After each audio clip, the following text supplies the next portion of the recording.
Beri mbarira nditumaye sane twate nifunguye none genda witumere nshashikanye kugufatira oyi tuwarete ibintu byahindutse byagenze gute iri gufuri nka 900 ntasiba kuza ku ntonde z'abanyarwenya bakunzwe hano mu Rwanda ndetse kenshi na kenshi akisanga ku mwanya wa mbere. Abakora ibingibi ndetse n'abavuga ibingibi bashingira ku bikorwa bye ndetse n'ubunararibonye afite mu kazi ke. Nta wundi mvuga nuba wiyambariye ikoti itagira ishati, ingofero ihengamye, amadorobindi agera ku mazuru, ipantaro ndetse na boda bisekeje rwose. Nta wundi mvuga ni Dr Nsabe, umusore umaje kwigarurira abatari bake hano mu Rwanda. Ndavuga mu gutanga ibyishimo kubasetsa ndetse abenshi muri bo imbavu zarabariye. Ndavuga abakunzi be bamukurikira umunsi ku munsi, abanyarwanda ndetse n'abo hanze y'u Rwanda bakurikira ibikorwa by'uyu musore. Hari abavuga ko kuri ubu ngubu ashobora kuba yarazimye, ariko mbere yo kuvuga ibingibi jya nibaza nti babanza gusura channel nka Irebero TV, Kiramani y'Impaya ndetse n'iya Miss Nyambo. Nimvuga ibingibi bumve ko izi channel zose agaragaraho ziri muri channel zikomeye cyane hano mu Rwanda, zazamutse igihe gito ndetse kuri ubu ngubu zikaba zigikataje rwose mu kugira abakunzi batari bake. Dr Nsabe ni izina rimaje kwandika amateka hano mu Rwanda, sinema nyarwanda ndetse no mu banyarwenya muri rusange. Byinshi ujya wibaza uti none se uyu musore yavukanye ino mpano cyangwa se yayikuye ahandi? Cyangwa se ukibaza uti ni gute twamubonye ku mbuga nkoranyambaga ari gukwirakwira ndetse agakundwa n'abatari bake kugera kuri aka kageni? Ni byinshi ujya wibaza ku buzima bwe bikakubera urujijo, ibindi bikagucanga. Niyo mpamvu negereye mikoro kugira ngo dusasanure buri kamwe ku byerekeranye n'uyu musore. Ndavuga Dr Nsabe, umenye uko yisanze mu bintu bya komedi ndetse umenye n'ubuzima bwe, urugendo rwe kugira ngo abe icyamamare tuzi hano mu Rwanda kandi tubona. Ese waba ari bwo bwa mbere ugeze kuri uyu muyoboro wa YouTube? Niba ari bwo bwa mbere tuguhaye ikaze, kanda subscribe, like, share ndetse na comment, ubundi tujye tubana buri munsi. Njye nitwa Journalist Thierry, bahaye ikaze.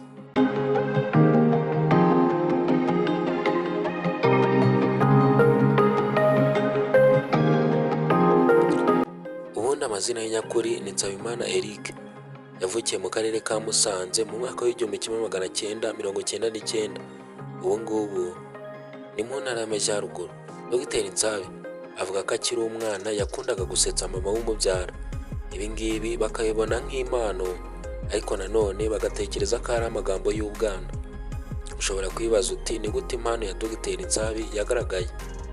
Dr Nsabe yize amashuri ye yisumbuye ku kigo cya GS Muhoza ya mbere MCB. Kuri iki kigo rero niho yabarizwaga muri club ya media, ari naho yatangiye kugaragariza impano ye yo gushimisha abatari bake cyangwa se kuba umukomediye mu ndimi z'amahanga.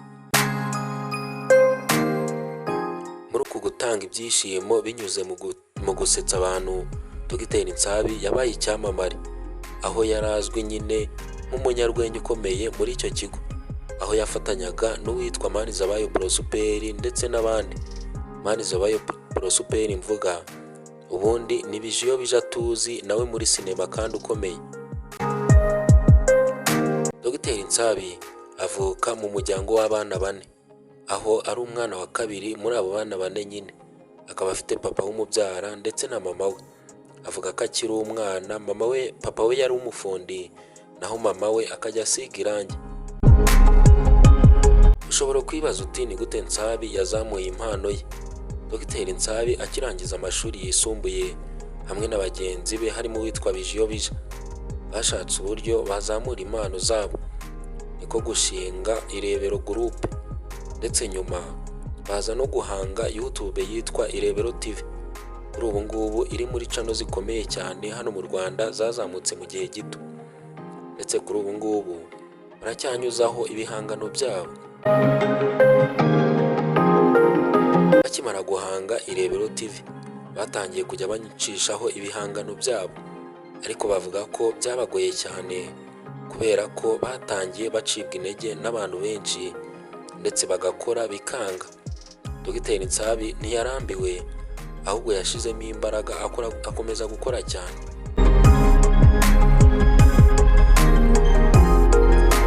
Avuga ko kandi agitangira gukora ibyo akora ababyeyi be babonaga ntaho bizamugeza, ubundi bakamusaba kwigira mu gisirikare cyangwa se mu gipolisi. Nyuma Dogiteri Nsabi yaje guhura n'undi munyarwenya witwaga Danizo, batangira kujya bakora utu episode twitwaga Umva Mbese, twacaga kuri Ikosora Media TV, dutangira gukundwa n'abatari bake, ubundi izina ritangira kuzamuka. Ariko noneho byabaye akarusho igihe Dogiteri Nsabi yahuye na Kiramani, ubundi izina Dogiteri Nsabi riramumara koko. Dogiteri Nsabi akundirwa ururimi avuga rusetsa abatari bake, dore ko ari ururimi rudasanzwe yazanye muri sinema nyarwanda. Kuri ubu ngubu Dogiteri Nsabi agaragara mu mafilime aca ku Irebero TV, Kiramani Empire ndetse na Big Mind n'izindi. Dogiteri Nsabi agaragara mu bitaramo by'urwenya, aho ashimisha abatari bake by'umwihariko iyo yahuye na Kiramani. Burya kandi Dogiteri Nsabi ngo yagarukiye ku munwa w'urupfu, byari ku itariki 21 Mata umwaka wa 2024, ubwo yakoraga impanuka hamwe na Bijiyo Bishya mu muhanda uva Kigali Musanze. Gusa icyo gihe bahise bihutanwa kwa muganga, ubundi bitabwaho barakira. Nyuma y'umunsi umwe barasezererwa bajya kugwarira mu rugo. Ni impanuka y'imodoka yabaye bageze ahitwa mu Kivuruga, akaba ari impanuka yari ikomeye cyane ku buryo kuyirokoka bitari byoroshye. Gusa nyuma Dogiteri Nsabi yaje kugaragara ashimira Imana ko yamurokoye, ndetse ashimira n'abakunzi be bamubaye hafi muri ibyo bihe. Ntiyibagirwa kandi abamusengeye kugira ngo akire. Ngayo nguko ibyerekeranye na Dogiteri Nsabi, umunyarwenya umaje kubaka izina bidasubirwaho hano mu Rwanda. Umunyarwenya kandi ushimisha abatari bake kugeza na n'ubu. Bajyaga wibaza byinshi, ariko nizere ko usobanukiwe. Hagati aho ngaho, niba wakunze iyi video yihe like, ukoreshe ya ku nshuti zawe n'abavandimwe, ubundi tujye tubana buri munsi igihe wakanze subscribe ndetse no kunzogera. Hagati aho ngaho, njye nitwa Journaliste Thierry, kankomeze mbifuriza ibihe byiza. Imana ikomeze ibarinde, turabakunda cyane. Hasta la vista.